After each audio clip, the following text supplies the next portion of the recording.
जय हिंद दोस्तों, स्वागत है आपका आपके अपने यूट्यूब चैनल यूपी एग्जाम्स में। दोस्तों, आज के वीडियो में मैं एसएससी जीडी के 11 जनवरी सेकंड शिफ्ट की पूरी एनालिसिस करने वाला हूं कि कौन कौन से टॉपिक से प्रश्न पूछे गए थे, कौन सा टॉपिक आपका इम्पोर्टेंट है। और सारे प्रश्नों की मैं बात करूंगा। जीके के मैं लगभग आपको 15 के आसपास प्रश्न मैं पूरा बता दूंगा कि कौन कौन से प्रश्न आपके पूछे गए थे आज के एग्जाम में। अगर आपका एग्जाम आगे के दिनों में है तो आपको यह वीडियो लास्ट तक देखनी चाहिए, क्योंकि आज के वीडियो में आपको पता चल जाएगा कि कौन सा टॉपिक आपके लिए इंपॉर्टेंट है और कौन से टॉपिक से प्रश्न पूछे जा रहे हैं। तो इस वीडियो को लास्ट तक जरूर देखिएगा। दोस्तों, बात करते हैं मैथ के सेक्शन की। मैथ का सेक्शन थोड़ा सा मॉडरेट कह सकते हैं, क्योंकि इसमें टाइम मैनेजमेंट करने में बच्चों को बहुत ही दिक्कत आ रही है।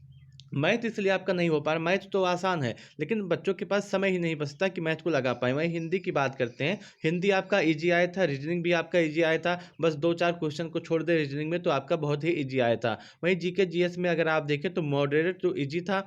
वहीं अगर आप ओवरऑल पेपर का देखें तो मॉडरेट तो इजी टू मॉडरेट था, बहुत ज़्यादा कठिन नहीं था, ना ही बहुत ज़्यादा आसान था। हाँ, बच्चों को अगर ज़्यादा दिक्कत हो रही थी तो टाइम मैनेजमेंट करने में हो रही थी। अगर आपने प्रैक्टिस सेट ज़्यादा से ज़्यादा लगाया है तो आपको कोई दिक्कत नहीं है, आप टाइम मैनेजमेंट कर ले जाएंगे। आज बहुत सारे बच्चे ऐसे मिले जो आपके 80 प्रश्न पूरे देख ही नहीं पाए, पूरे प्रश्न देख ही नहीं पाए, समय कम पड़ गया था। अब बात करते हैं आपके प्रश्न की। सबसे पहले मैं आपको बताना चाहता हूँ कि जीके के सेक्शन में कौन कौन से प्रश्न आए थे और किस किस टॉपिक से प्रश्न आए थे।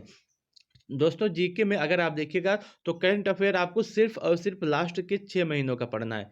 इससे ज़्यादा करंट अफेयर ना आपसे पूछ रहा है, ना आपको पढ़ के जाना है। आपको लास्ट 6 महीने का करंट अफेयर पढ़ लेना है। और जो आपकी नई नई घटनाएं हुई, जैसे कल आपका आईएनएस विक्रांत से क्वेश्चन आया था, तो आपके मिलिट्री से संबंधित जो भी इंप्रूवमेंट हुए हैं आपको उसको जरूर पढ़ के जाना है, सेना से संबंधित। वहीं पॉलिटी से आपके 3 से 4 क्वेश्चन पूछे जा रहे हैं। अगर पॉलिटी में बात करें तो कौन कौन सा क्वेश्चन पूछ रहा है, तो आपका एक राष्ट्रपति से पूछ रहा है। कल के डेट में भी आपसे एक राष्ट्रपति से पूछा गया था, एक संसद से, आपका लोकसभा से पूछा था, एक संविधान संशोधन पूछा था, और एक फंडामेंटल राइट से आपका एक क्वेश्चन पूछा था। ये 4 क्वेश्चन आपके पॉलिटी में पूछे गए थे। दोस्तों, अगर आप देखें आज का एग्जाम जो है वो कल की तुलना में बहुत ही कल के जैसा लेवल था आपका एग्जाम का, वही लेवल आज भी रखा गया है। कोई बदलाव नहीं किया गया है। कल जिस टॉपिक से आपके क्वेश्चन आए थे उसी टॉपिक से आज भी क्वेश्चन देखने के लिए मिले हैं। बस ये हो गया है, थोड़ा सा कठिन हो गया, बस बाकी कोई दिक्कत नहीं। टॉपिक सेम है, आपका टॉपिक सेम पूछा जा रहा है, बाकी कोई दिक्कत नहीं है। अगर अगर आगे बात करें कि आगे कौन कौन सा क्वेश्चन पूछा गया था जीके के सेक्शन में, तो आपका खेल से एक क्वेश्चन पूछा ही जा रहा है, कल भी पूछा गया था, आज भी पूछा जा रहा है। जनगणना से एक क्वेश्चन पूछा गया था, पंचायती राज से एक क्वेश्चन पूछा गया था, हिस्ट्री से आपके 2 क्वेश्चन आए थे, एक आपका युद्ध आया था और एक आपका आधुनिक भारत से कोई क्वेश्चन आया था। उसके बाद एक ज्योग्राफी में एक आपके नदी से आ रहा है, एक 5 ईयर प्लान से आ रहा है, एक नेशनल पार्क से एक क्वेश्चन आ रहा था, और एक डांस से क्वेश्चन आपका आ रहा था। डांस से क्वेश्चन आपका फिक्स है। स्टैटिक में आपका बहुत ही ज़्यादा इंपॉर्टेंट आपका डांस हो जाता है। इससे बहुत ही ज़्यादा क्वेश्चन आ रहे थे। दोस्तों, आप सबको पता होगा कि कोई एग्जाम देने जाता है तो उसको क्वेश्चन नहीं याद रहते, लेकिन टॉपिक से उस बच्चे ने बता दिया था कि आज के एग्जाम में कौन कौन से क्वेश्चन पूछे गए थे। तो अगर आपका आगे के दिनों में एग्जाम है तो आपको इस टॉपिक को जरूर पढ़ के जाना है। इस टॉपिक से आपके प्रश्न आ रहे हैं, कल भी आए थे इसी टॉपिक से, तो आपका टॉपिक बहुत ही ज़्यादा इंपॉर्टेंट है। वहीं अगर मैथ के सेक्शन की बात करें तो मैथ में अगर आप देखें तो नंबर सिस्टम से क्वेश्चन आ ही रहा है, सिंप्लीफिकेशन से क्वेश्चन पूछा गया था, टाइम एंड वर्क से आपका क्वेश्चन पूछा गया था, लाभ और हानि से आपका पूछा गया था, प्रतिशत से आपका पूछा गया था, एसआई और सीआई से पूछा गया था। एकदम आपका फार्मूला बेस्ड था, ज़्यादा कुछ करने की ज़रूरत नहीं है। अगर आपको सिर्फ फार्मूला ही याद है तब भी आपको सारे प्रश्न हल हो जाएंगे। बहुत ज़्यादा डीप नहीं आ रहा है, ना ही बहुत ज़्यादा कैलकुलेशन आ रहा है, तो आपको घबराने की बिल्कुल भी ज़रूरत नहीं है। वही आपका परसेंटेज से क्वेश्चन पूछा गया था, एसआई और सीआई से एक क्वेश्चन आया था, औसत से एक क्वेश्चन आया था, टाइम एंड डिस्टेंस से आया था, वो भी आपका निकालना था कि औसत।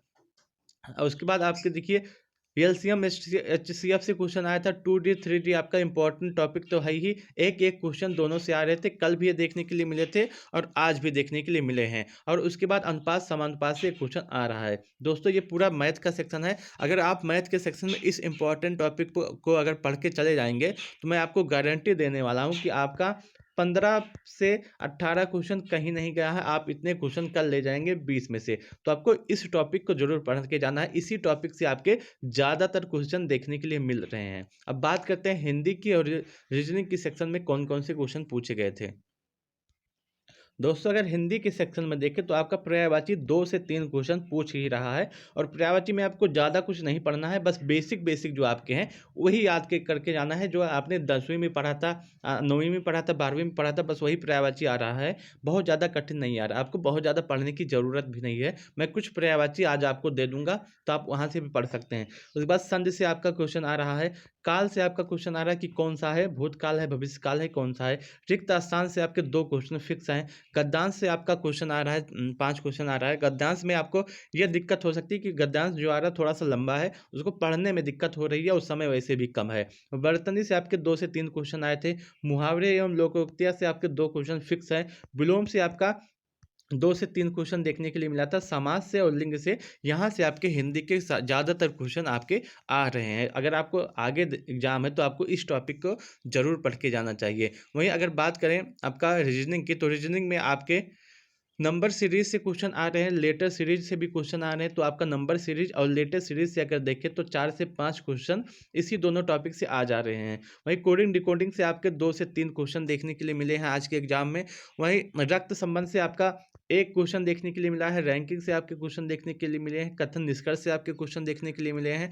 डायरेक्शन से आपके क्वेश्चन देखने के लिए मिले हैं, और सिटिंग अरेंजमेंट से आपके क्वेश्चन देखने के लिए मिले हैं। सिटिंग अरेंजमेंट में कल आपको जो पूछा था वो 6 व्यक्ति को बैठाना था, लेकिन आज जो पूछा है उसमें आपको 4 व्यक्ति को बैठाना है। तो आज का जो है ज़्यादा कठिन नहीं था। दोस्तों यह पूरा एनालिसिस है। अगर आपको यह एनालिसिस अच्छी लगी हो तो आप इसे लाइक कर सकते हैं, अपने दोस्तों के साथ जरूर शेयर कीजिएगा। दोस्तों ये आपके इंपॉर्टेंट टॉपिक है, अगर आपका आगे के दिनों में पेपर है तो आप सभी लोग इस टॉपिक को जरूर पढ़ के जाइए। मैं आपको उम्मीद करता मैं आपको विश्वास दिलाना चाहता हूँ, अगर आपने इतने टॉपिक को पढ़ लिया जो कि आज के एग्जाम में पूछे गए थे, तो आप आराम से 70 से 75% क्वेश्चन आप आराम से कर पाएंगे। अगर 80 नंबर आता है तो आप आराम से 60 प्लस क्वेश्चन आराम से अटेम्प्ट कर पाएंगे। तो आज जो मैंने एनालिसिस कराया है इस टॉपिक को आप जरूर पढ़ के जाइएगा। दोस्तों अगर आपको वीडियो अच्छा लगा हो तो आप इसे लाइक कर सकते हैं, अपने दोस्तों के साथ जरूर शेयर कीजिएगा। अगर आपके कोई सवाल हैं तो कमेंट सेक्शन के माध्यम से पूछ सकते हैं, मैं आप सभी के सवालों के जवाब दूंगा। वीडियो को लास्ट तक देखने के लिए आपका बहुत बहुत धन्यवाद।